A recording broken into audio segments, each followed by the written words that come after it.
Hi guys, এখন আমি বেরোচ্ছি উপহারের থেকে কাজ করে।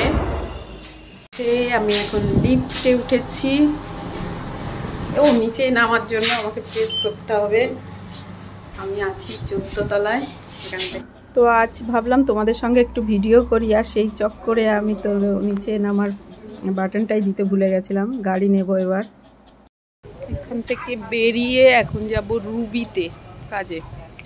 আজকে রোজা চলছে, কদিন রোজা চলছিল কিন্তু ওয়েদার অনেক ভালো ছিল, তখন বৃষ্টি বৃষ্টি হচ্ছিল। আজ অনেক রোদ।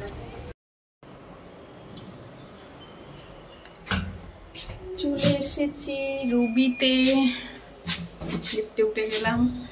বাইরে প্রচন্ড রোদ, কারণ কি আমাদের রোদ একটু কম ছিল, তো রোজা করতে সেইভাবে কষ্ট হয়নি, কিন্তু এখন প্রচন্ড রোদ চলছে আজকে। এখন আমি দৌড়াচ্ছি কাজে, একটু কষ্ট হচ্ছে। কষ্ট বলতে এই রোদের মধ্যে ঘুরলে হয়। মাথায় তেল দিয়েছি, দেখো বন্ধুরা, আমাকে মাথায় তেল দিলে কেমন অসুস্থ অসুস্থ লাগে।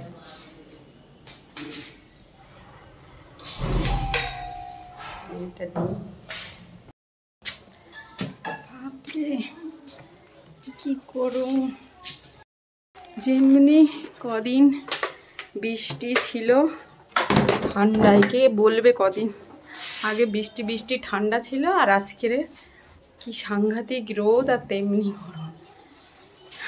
পাগল পাগল করা রোদ, জাস্ট পাগল করে দিয়েছে।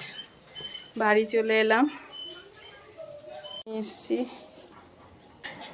প্রচণ্ড কষ্ট রোদেতে এসে হচ্ছে, বাপরে বাপ। এরকম সময়ে প্রতি বছর গরমে অনেক অনেক বেশি গরম থাকে, বাট এবারে বৃষ্টির জন্য সেই গরমটা আমরা পাইনি। কিন্তু একদিনে রোদ হয়ে মনে হচ্ছে প্রচণ্ড গরম পড়ে গেল। আর বাইরে ঘোরাঘুরি করলে তো আমাদের মতন অবস্থা আরো খারাপ, রোজা করতে করতে। একটু রেস্ট নেব, নিয়ে আবার একটু রান্না বান্না সারতে হবে। চিংড়ি মাছ দিয়ে ইঁচড় রান্না তরকারি হয়ে গেল প্রায়। রান্না প্রায় কমপ্লিট হয়ে গেছে। ভাত করলাম, বেগুন ভাজা করলাম, ইঁচড় দিয়ে চিংড়ি মাছ করলাম। আজকে ইফতারে আছে শসা, লেবু, তরমুজ, কলা, লেবু কেটে নিয়েছি, শরবতে দেব, আর অঙ্কুরিত ছোলা, আর মুগ ডালেরও, সবুজ মুগ ডালের অঙ্কুরিত, বাদাম, এটা শুকনো আঙুর, আর একটু ভাজা ছোলা করেছি খাওয়ার জন্য, একটু মুখরোচক লাগবে। শরবত আছে। আর এই শরবতের কালারটা যেটা দেখছো, এটা কিন্তু এই কালারের শরবত না, এটা অন্য একটা জিনিস আছে এর মধ্যে, দেখাবো। এটা একটা সাবুর শরবত। এটা আমি সাবুর শরবত খাবো বলে করেছি, কিন্তু এটা একটা ম্যাজিক গ্লাস, এটা অন্যরকম, পরে দেখাবো আমি।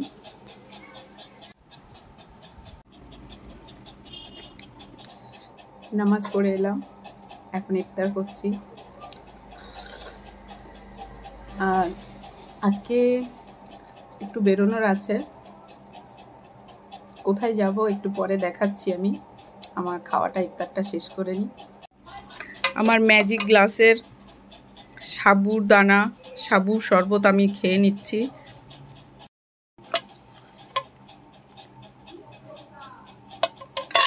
আমার খাওয়া হয়ে গেছে, তাও মনে হচ্ছে কি আমায় অর্ধেক শরবত খাইনি, সাবুগুলোর মধ্যে রয়ে গেছে।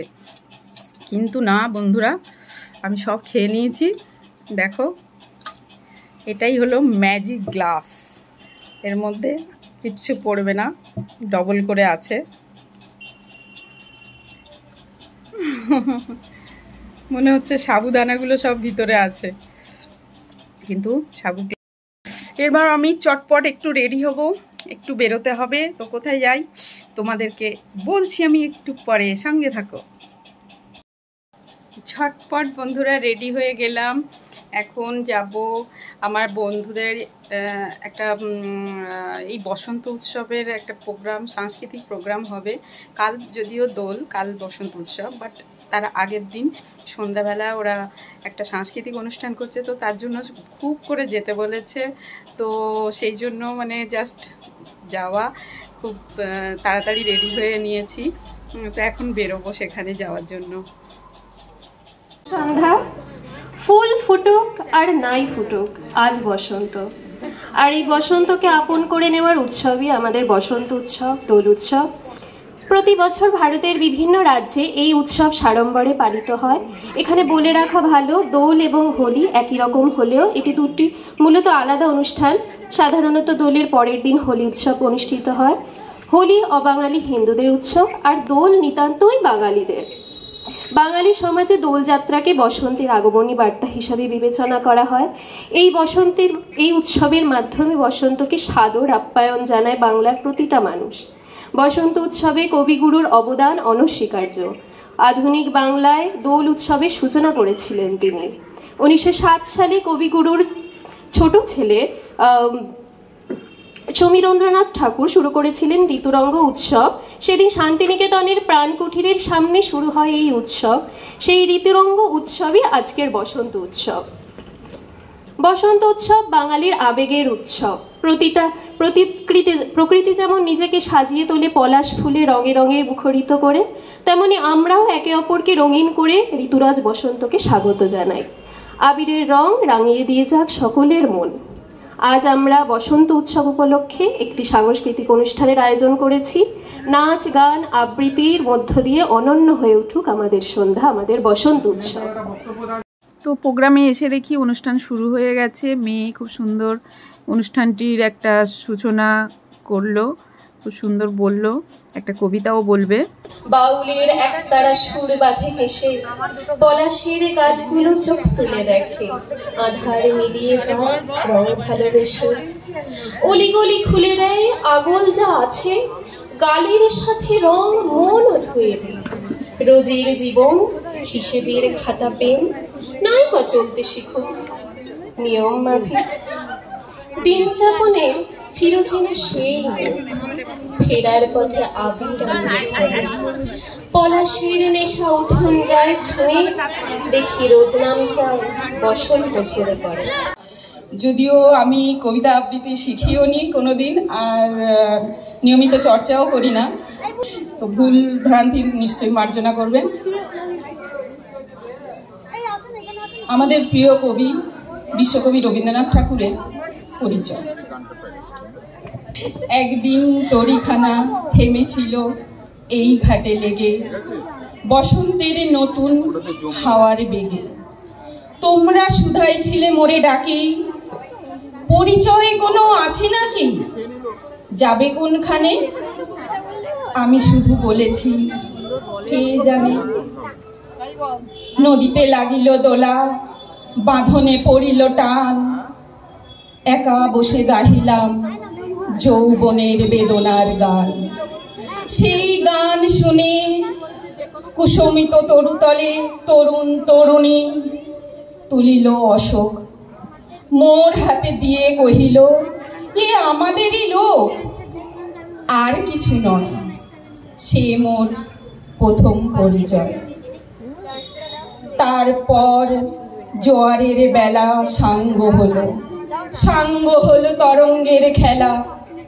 কোকিলের ক্লান্ত গানে বিস্মৃত দিনের কথা আকস্মাৎ যেন মনে আনে। কনক চাপার দল পড়ে ঝুরি, ভেসে যায় দূরে।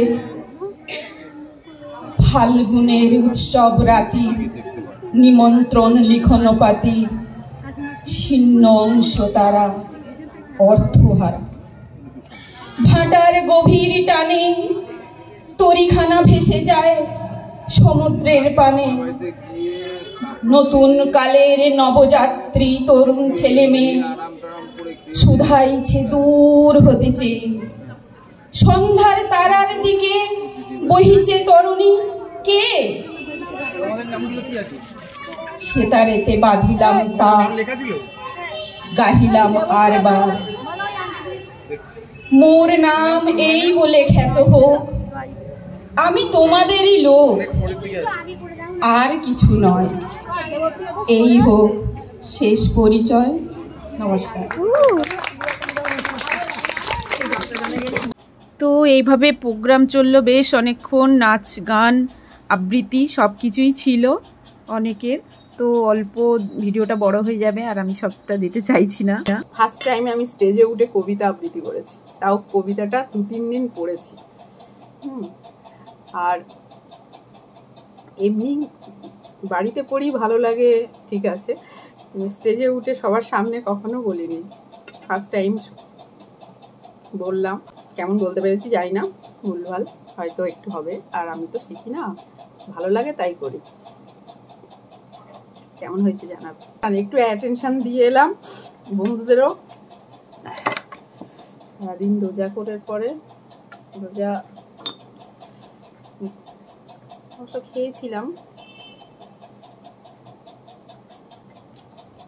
আর কোনো কিছু করার সময় হয়নি। একটু বেগুন ভাজা আছে,